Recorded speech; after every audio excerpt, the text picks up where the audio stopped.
Hello, John Monroe here, lecturer at the University of Birmingham, headed along the campus, along the canals to campus, to the picket line, not to work today. I'll be seeing my colleagues down there, and we're, among other colleagues, across 150 universities who are going out on strike today for better pay, for our pensions, for secure contracts for our colleagues on precarious contracts, and for equality in the workplace. Issues like the gender pay gap. And just coming up on your left. Thank you. Thank you. And I saw that, and I'm thinking a lot about my UAW colleagues in California. And I used to be a member of the union there when I was a graduate student at UC Santa Barbara, and thinking about the parallel struggles in somewhat different circumstances. Just coming up on your left. Thank you. And how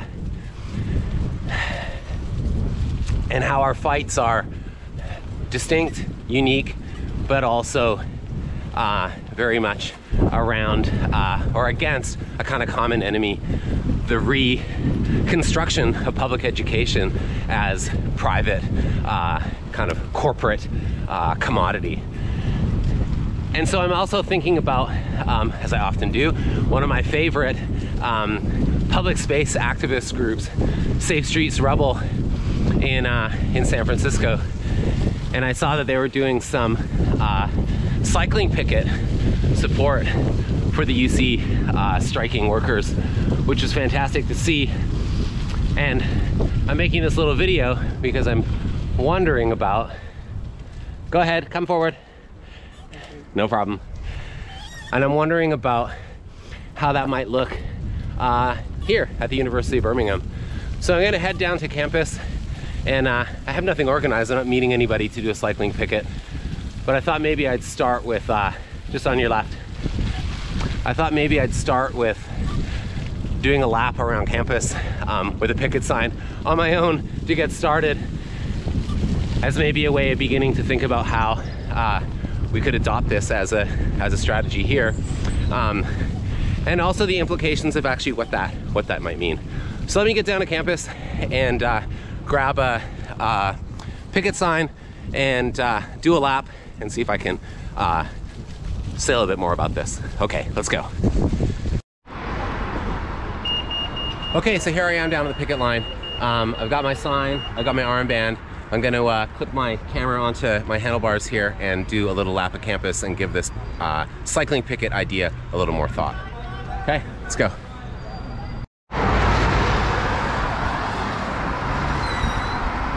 Okay.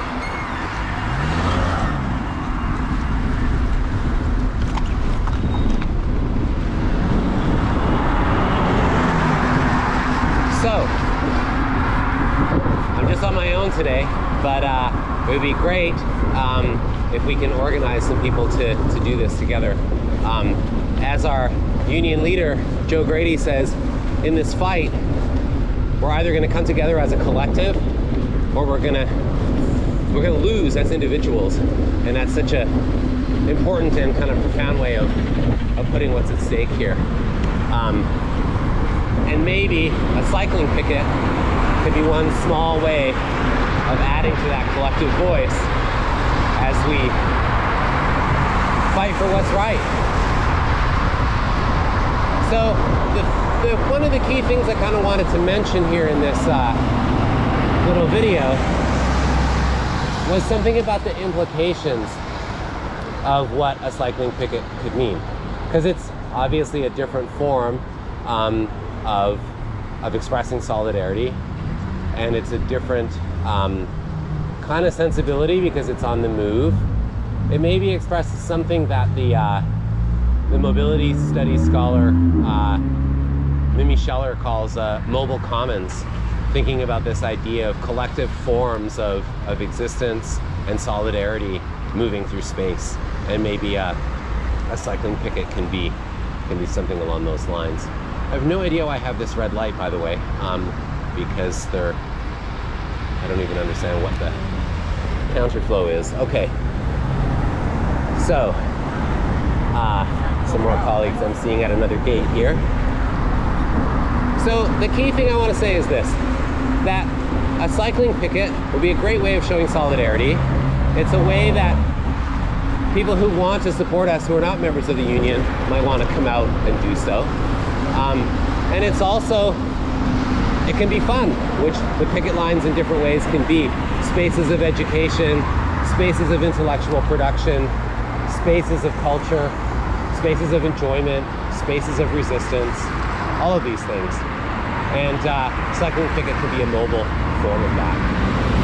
But what I mostly want to say is that what a cycling picket can do that's different is that it can potentially bring together two different conversations.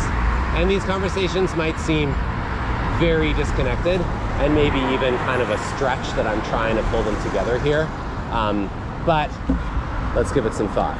Okay, I'm leaving the bike lane here, by the way. This is Birmingham's essentially one and only bike lane. And heading on to what is the more customary kinds of roads that cyclists encounter here. Dangerous and dominated by cars, in other words. Okay, so what are these two conversations? One is the conversation around the union struggle and what we're fighting for. And again, we're fighting for pensions, pay, and other issues, equality in the workplace, fighting for permanent contracts. Those are the four fights that we're engaged in.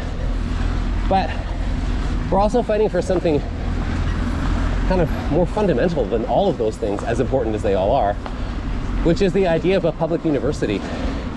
And in the UK, that concept has been really stripped of its meaning, both discursively and materially.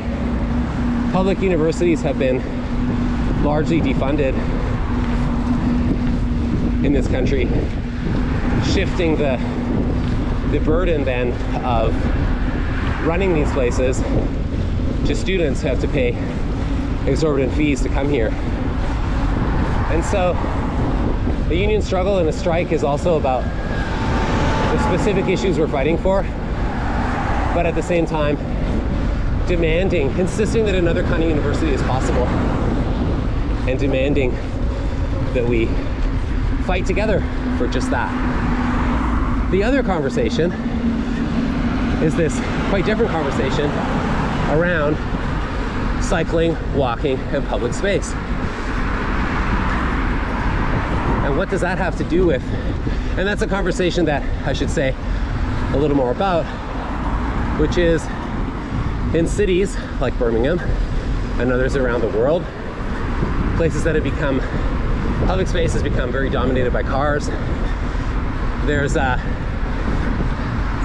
movement of a sort to challenge that and to open up public space for more of a variety of forms of mobility,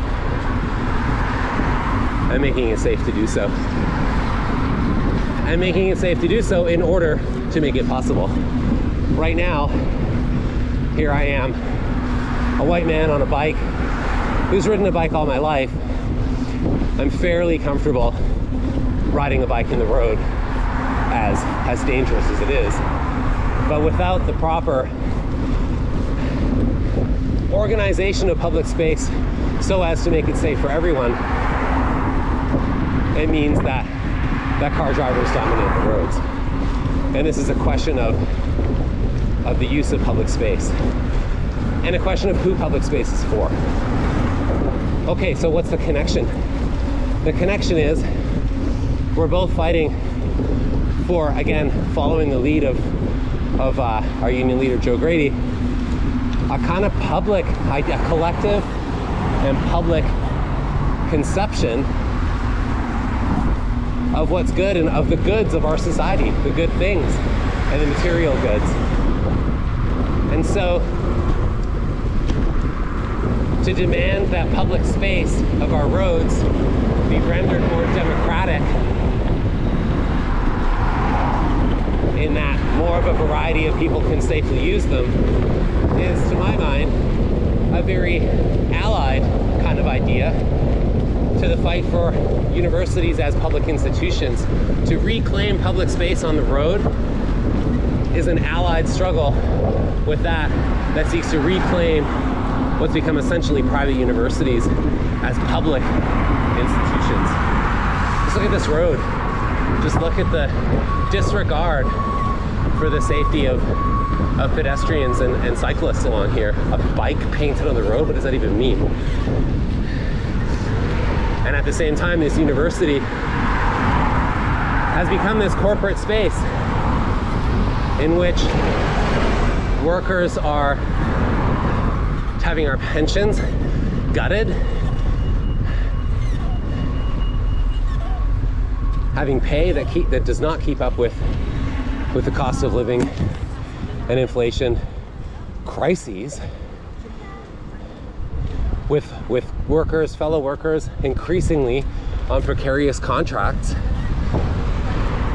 and with, again, equality issues in the workplace, particularly pertaining to race and gender, and the ways in which working conditions obviously are class conditions, but as Stuart Hall said, are lived through forms of racialization and, of course, of gendered structures of power as well.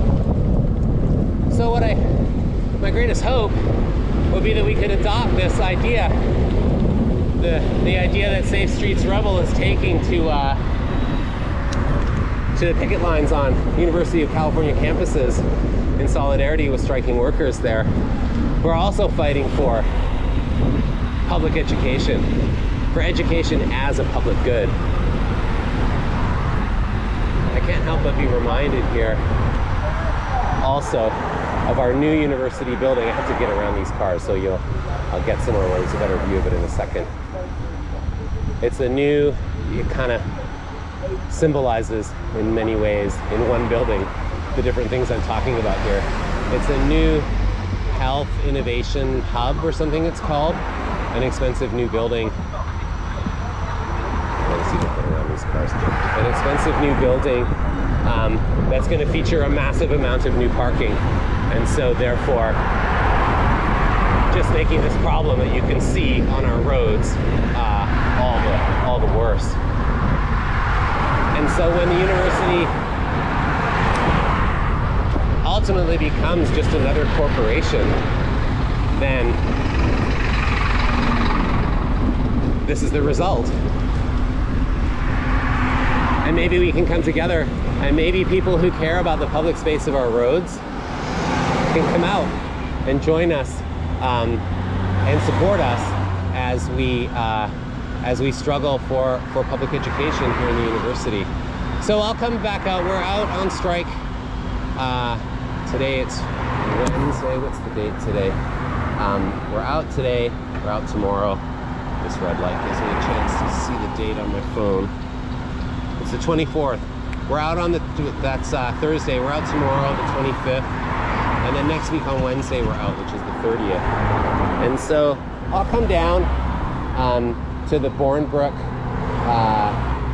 gate of the university, which is at the south end of campus, where the university faces towards the Selly Oak neighborhood, and where I began this, and where in a few minutes I'll end this ride. And maybe at 10 o'clock each morning of the days of the strike, I will do one of these laps, and maybe some people want to come and join me and think together, think collectively about how to defend public education, and at the same time to defend the public space of our roads, because there's a lot we can accomplish on both of these kinds of conversations, kinds of contests. And even the very video in which our union president gives us that message I said about coming together collectively or losing individually. The video itself is shot on a road, a public road, completely dominated by oversized cars. And so there's a way that the Thatcherist individualism of car culture already determines the very ground upon which this this struggle is fought. So, and once you see that, it's kind of hard not to see it forevermore. And so there are just so many ways in which these struggles are connected. And here I'm coming up to the end here. And it would be very cool to see more people out and maybe joining in a cycling picket as we go. Okay, hope to see you down here, 10 a.m. on strike days.